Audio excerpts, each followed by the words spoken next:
Alright, hey grade 8, today we're going to be looking at the rock cycle.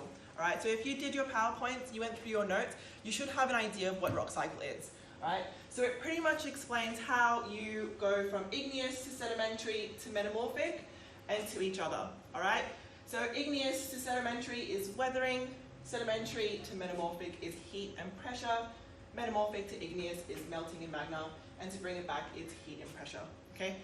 So we're going to be doing this with some starbursts. Alright, if you have starbursts at home, you can follow along. Just make sure you ask your parents for permission. For this experiment, you will need a pair of scissors. You will need a peg or some tongs to hold the alfoil ball that you make, because it will get quite hot when it's on the hot plate. You will need a Ziploc bag or some cling wrap just so your fingers don't get sticky when you are making the sedimentary rock. You will need at least 4 starbursts, preferably one of each colour so you can see the different colours that form the sedimentary rock. You'll need a hot plate or a cork board or anything that you could put the hot bowl on so it doesn't burn your countertop. I would recommend using some safety goggles, and you will need a hot plate or stovetop with a pan of some sort. Alright, make sure you get your parents' permission before you do this, or even get them to help you out. Alright, cool. So our starbursts are going to act as our minerals. Alright, so first thing you need to do is unwrap all of your starbursts, just like that. Alright, then you're going to get your scissors and you're going to chop up each of these starbursts into little cubes. Then become our minerals being crushed.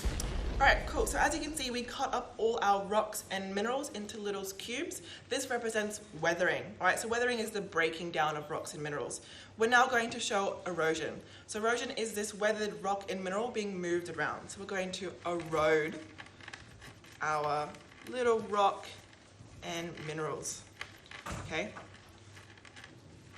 So as you can see, we now have an eroded mixture. Alright, so in front of us now we have eroded sediments. So in order to turn this sediment into sedimentary rock, we need to compact and cement. Alright, so you're going to grab your sediments in your hand, like so, that has now been eroded and weathered, and you're going to crush them. Alright, you're going to compact it and cement it down. So compacting and cementing, alright, and you should hopefully be left with something that looks like this, which is now a sedimentary rock. We are now going to turn our sedimentary rock into a metamorphic rock. This is where our Ziploc bag comes into play. You can also use cling wrap if you don't have any of these. So you're going to take your sedimentary rock and you're going to put it inside the Ziploc bag, like so. Alright, in order to turn a sedimentary rock into a metamorphic rock, you need to apply heat and pressure. Okay, so we're going to take our sedimentary rock inside our Ziploc bag and we're going to apply some pressure by pushing it down, and we're going to apply some heat by rubbing it between our hands. So for a minute or so, I want you to press down on your rock and rub it between your hands. So building up heat and pressure. Okay, heat and pressure. And after a few goes, pull it out of the bag.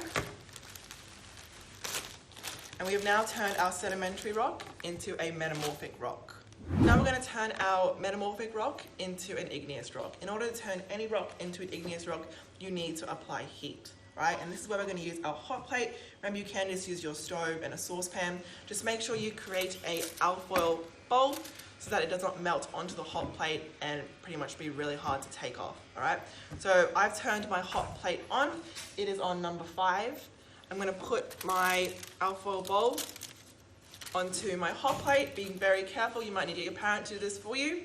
And then I'm going to grab my metamorphic rock. I'm going to place it inside my alfoil bowl. Alright, so as you can see, the heat from the heat plate is simulating lava and magma, heating up the rock and melting it. You can see it starting to bubble. Alright, make sure you're keeping a safe distance away from it, and make sure you put the heat down if it starts to bubble too much. Alright, we're going to let it bubble for a little bit, let it melt and let it heat up.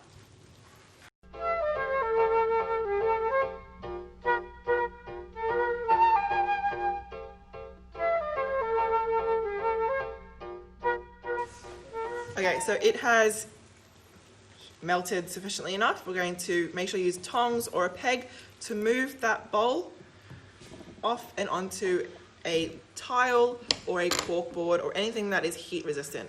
Make sure you turn off your heat plate once you finish using it and carefully put it to the side so you don't burn yourself. All right, we're going to let this igneous rock cool down now, because right now it's too dangerous to touch.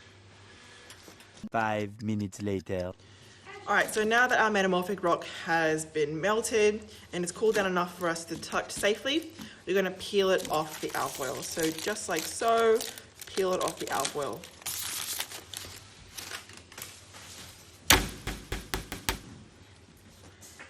Here, we now have an igneous rock, okay?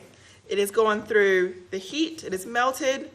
All right, you can see little forms of where bubbles were, just like you would see on pumice, right? Remember, pumice is an igneous rock, okay? If this rock was to have formed under the ground, it would be intrusive, and if it was to form outside of the ground, it is extrusive, all right? If I was to turn this back into a sedimentary rock, all we would need is some weathering to occur. So weathering would be, again, breaking it into little pieces and compacting and cementing. Okay, compacting and cementing. All right, now we have a brand new rock, and we're back to where we started in the cycle.